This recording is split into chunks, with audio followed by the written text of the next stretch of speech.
बिस्मिल्लाहिर्रहमानिर्रहीम। अस्सलाम वालेकुम। मैं हूं जलील खान कुराची। आप देख रहे हैं मेरा यूट्यूब चैनल। इंतहाई अफसोसनाक और दर्दनाक वाकया चकवाल की जमीन पर रूनुमा हुआ। यकीन माने इस वाक्य को सुनकर आपके रोंगटे खड़े हो जाएंगे कि क्या पाकिस्तान में, रियासत पाकिस्तान में इस किस्म का जुल्म भी हो रहा है और हमें इस चीज का इल्म भी नहीं है। इस वाक्य को सोशल मीडिया सिर्फ नहीं बल्कि इलेक्ट्रॉनिक मीडिया भी कवरेज कर रहा है। एसओचओ और बाकी इलाका मकीद के जो पॉइंट ऑफ व्यू है वो भी मैं आपके सामने रखूंगा, और असल में वाकया हुआ क्या है वो भी मैं आपके सामने रखूंगा। इस वाकये के अंदर एक 26 साला दोशीजा एक लड़की भूख से और इसके साथ मौसम की शिद्दत से, तशद्दुद से, कुछ भी आप कह सकते हैं कि वो मर गई।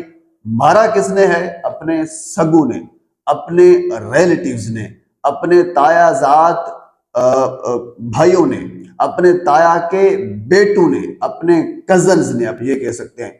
दो बंदे थे। एक मर्द था जिसका नाम था हसन रजा, उसकी बहन थी जबीन।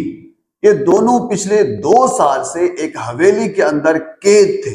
अच्छा, ये वाकया आपको मैं कोई फिल्मी वाकया नहीं सुना रहा, ये ऐसा वाकया हुआ पिछले एक दिन से, ये मीडिया के ऊपर चल रहा है।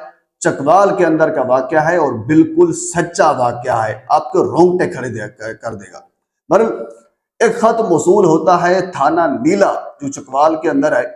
उसमें खत में एक गुमनाम खत, यानी किसी ने अपने नाम के बगैर खत लिखा वजीर आला पंजाब को, और खत पहुंचा थाना नीला के अंदर।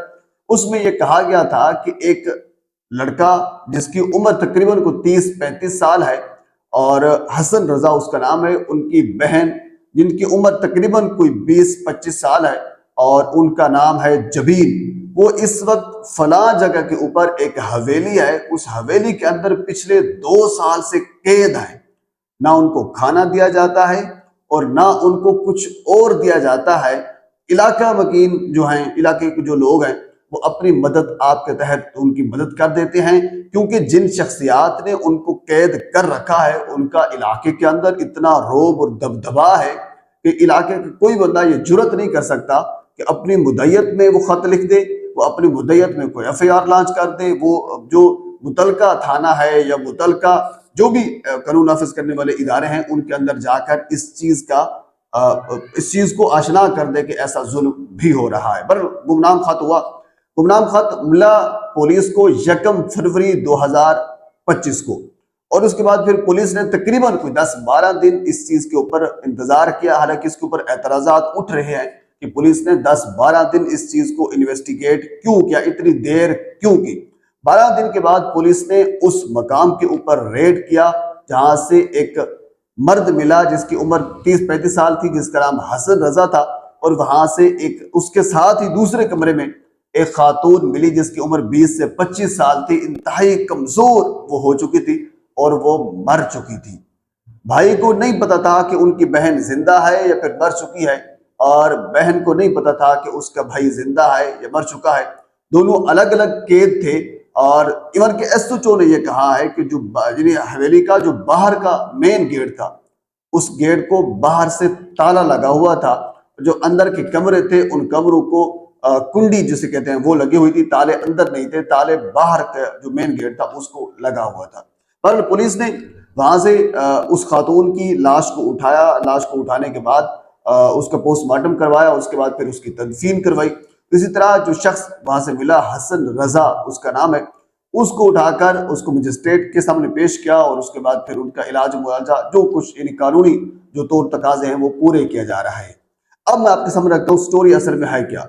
असल में ये जो हसन रजा है, इसकी बहन थी जबीन। ये दोनों बहन भाई, इनके हिस्से में तकरीबन एसओचओ थाना सुहेब जो नीला के हैं उनके मुताबिक 950 कनाल, 950 कनाल इनके हिस्से की जमीन आती है, जिसकी वजह से इनके कजन्स ने ये कहा कि अब इनको कैद करके अंदर रख देते हैं, क्योंकि इनके वालिद जब तक जिंदा थे वो स्ट्रगल कर रहे थे। जब से इनके वालिद मरे हैं तो कजन्स ने फिर ये सोचा कि इनको कैद करके इनको इंजेक्शंस लगाते रहते हैं ताकि एक नीम के लिए पागल हो जाएं, उसके बाद फिर मर जाएं, उसके बाद फिर सारी जो जायदाद हमारे हिस्से में आ जाएगी।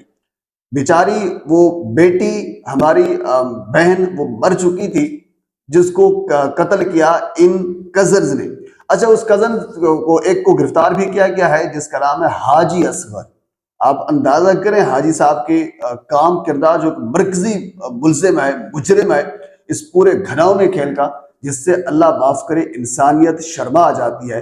پاکستان کے اندر جب اس قسم کے واقعات ہم رپورٹ کرتے ہیں، اللہ کی قسم دل خون کے آنسو ہوتا ہے کہ ایک بہن کو، ایک بیٹی کو بھوکھا اس وجہ سے رکھا گیا، اس وجہ سے موسم کی شدت میں اس کو رکھا گیا کہ اس کی ڈیتھ ہو گئی۔ جرم یہ تھا کہ ان کے والد نے ان کے لیے 950 کنال چھوڑ رکھی تھی۔ جو باقی بھیڑیا نما ان کے کزنز ہیں، وہ یہ سمجھتے ہیں کہ 950 کنال ان کو نہیں ملنی چاہیے، ہمیں ملنی چاہیے، جس کی وجہ سے انہوں نے یہ کاروائی ڈلوائی، بھوکھا پیاسا 2 سال تک رکھا، اور اس کے بعد بالآخر وہ اپنے اللہ کو پیاری ہوگی۔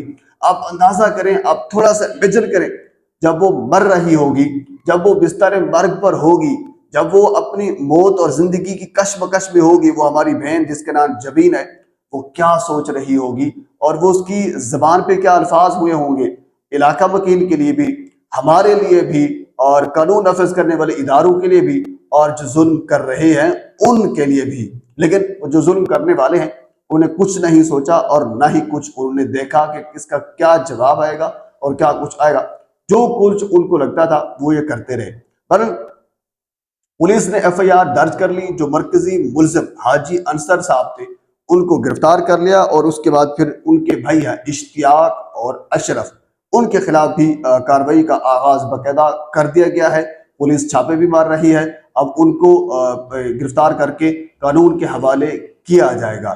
لیکن یہاں سوال یہ ہے کہ جب ہماری میڈیا کی ٹیم وہاں پہ پہنچی تو وہاں کے جو علاقہ مکین تھے وہ یہ بات کرنے سے ڈر رہے تھے۔ کچھ لوگ، چند ایک لوگوں نے سوائے اکا دکا کے انہوں نے بات کی ہے، باقی سارے لوگ یہ ڈر رہے تھے، کیونکہ ایک سردار فیملی جس سے چکوال میں ایک اثر و رسوخ ہے، روب و دبدبا ہے، ان کے آگے کوئی نہیں آ رہا تھا، اور نہ یہ بولنے کے لوگ کوشش کر رہے تھے، سوائے اکا دکا کے جنہوں نے یہ گفتگو کی ہے کہ یہ بالکل ظلم ہوا ہے۔ اور باقاعدہ طور پر میری ریسرچ کے مطابق ایک نام بھی بتایا گیا کہ ممتاز فاؤنڈیشن ایک کالج ہے، اس کالج کے اندر یہ بچی اسٹوڈنٹ تھی بی ایس کی، کہ کیا اب اس قتل کا بدلہ لیا جائے گا؟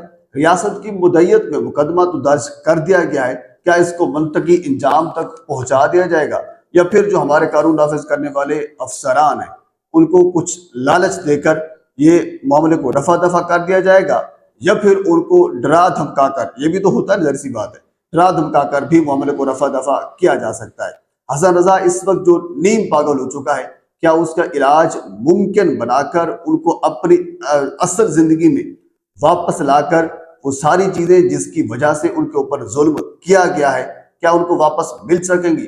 لیکن یہاں کے ڈی پی او چکوال بڑے نامور ہیں، ان کا بڑا نام بھی ہوتا ہے، وہ میڈیا کے اوپر بھی آتے ہیں، ان سے بھی میری استدعا ہے، اور آر پی او سے بھی استدعا ہے۔ ایس ایچ او سہیب نے یہ بالکل کہا ہے کہ ڈی پی او کی مدد بھی ان کے ساتھ ہے، آر پی او کی مدد بھی ان کے ساتھ ہے۔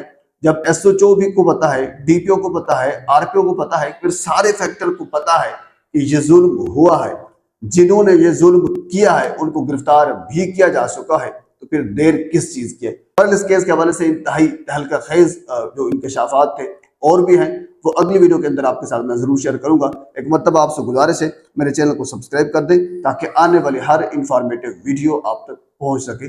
اللہ حافظ۔